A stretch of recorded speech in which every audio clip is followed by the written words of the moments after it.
Hello guys, YouTube channel पे आप सभी का स्वागत करती हूँ।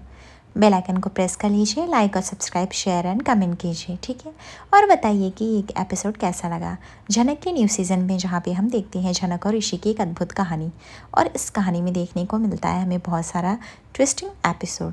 यहाँ पे जेठू जो होते हैं वो झनक के लिए लड़ते हैं और वो बोलते हैं कि अगर फूल ना होती तो आज ऋषि की जान ना बचती और ना ही ऋषि की नौकरी बचती, लेकिन तुम लोग एक एहसान फरामोश लोग हो और ना ही तुम लोग को एहसान मानना है, और तुम लोग एक स्वार्थी लोग हो। तुम लोग को जो समझ में आता है करो। फूल की ही गलती थी जो वहाँ पे चली गई, ना गई होती तो ज़्यादा अच्छा रहता और सब कुछ सही हो जाता। ऋषि की नौकरी जाती, जान जाती, क्या ही हो जाता इससे बढ़िया। इतना तो सह ही लेते हम लोग। ये सुनकर उनकी पत्नी बोलती, सही बोल रहे हैं आप।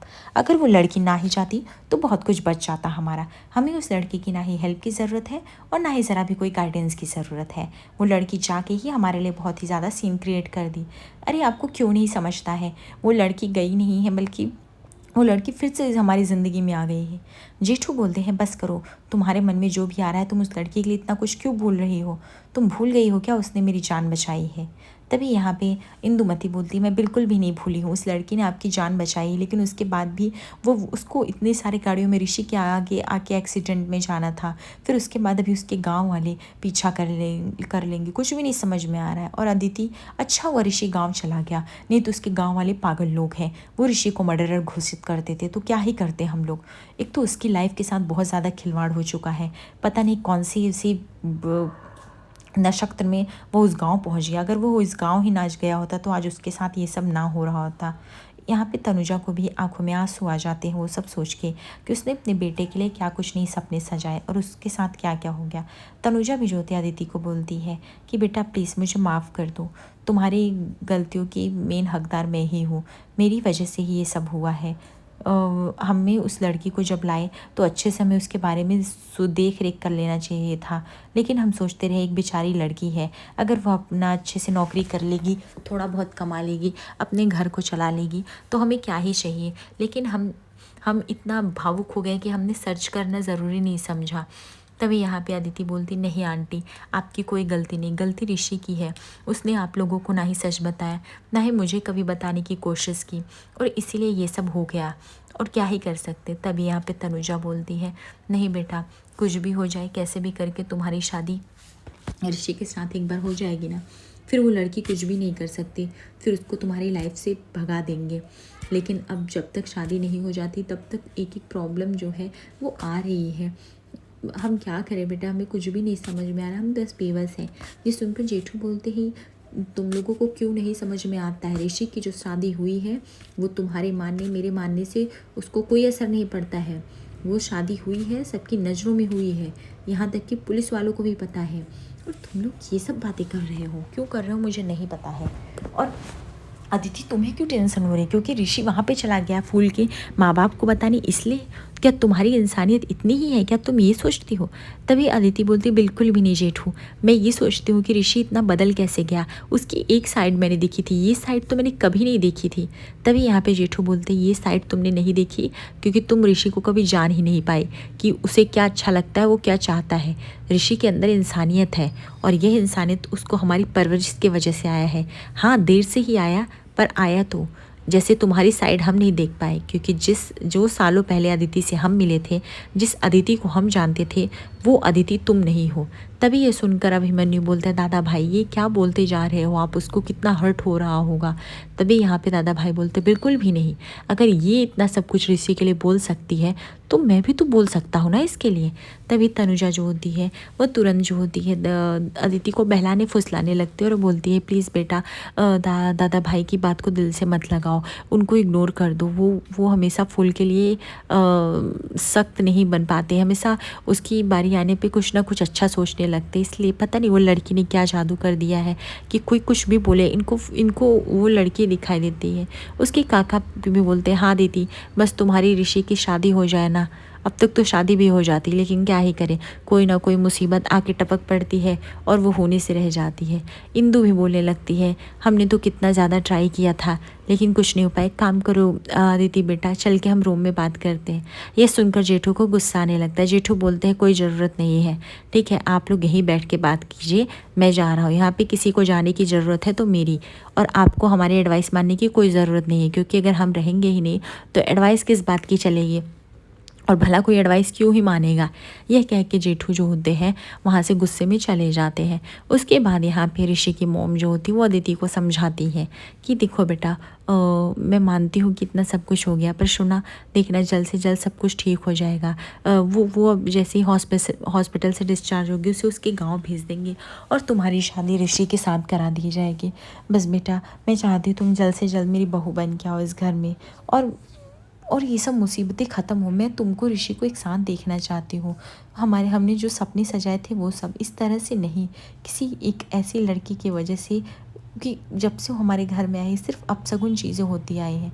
तभी अभिमन्यु बोलता है लेकिन वो सब होगा कैसे, अभी ऋषि का तब से ये एक्सीडेंट हो गया, नहीं तो अब तक तो हो ही जाता।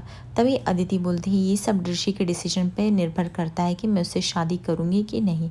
हम देखते हैं ऋषि अगली सुबह जो होता है वो हॉस्पिटल पहुँचता है और वह बाहर देखता है झनक को इस तरह से। वो सोचता है कि झनक को सच्चाई बताए कि नहीं बताए। उसके बाद वह पुतुल से पूछता है क्या हुआ, इसको होश आया कि नहीं आया। पुतुल बोलती हाँ होश आया है, अभी ये ठीक भी है, स्टेबल भी हो गई है, डॉक्टर ने बोला है। तभी यहाँ पे ऋषि बोलता है चलो ये तो बहुत अच्छी बात है। तभी यहाँ पे पुतुल बोलती है लेकिन इसकी मम्मी कहाँ पे है। ऋषि बोलता है कि इसकी अम्मा नहीं आ पाई क्योंकि उनकी तबीयत ख़राब थी और मैं उन्हें ले भी नहीं आ पाए। झनक ज्योति जैसे ही दिखती है वो बोलती शहरी बाबू हमारी अम्मा कहाँ है, आप तो हमारी अम्मा को लेने गए थे ना। तभी यहाँ पे ऋषि बोलता है फूल तुम्हारी अम्मा नहीं आ पाई क्योंकि उनकी तबीयत नहीं सही है, उनको बुखार हुआ है और थोड़ा बहुत सर्दी जुकाम की वजह से उनका गला भी ख़राब है, इसलिए वो नहीं आ पाई हैं। और उन्होंने बोल के रखा है कि तुम कुछ देर तक रेस्ट करो, वो यहाँ पे खुद तुमसे मिलने आएंगी। तभी झनक बोलती है बट इसकी कोई ज़रूरत नहीं है, आप बोल दो अम्मा को कि वो 2-3 दिन ठहरे, 2 दिन में खुद ही हॉस्पिटल वाले हमें डिस्चार्ज दे देंगे तो हम वहाँ पहुँच जाएंगे।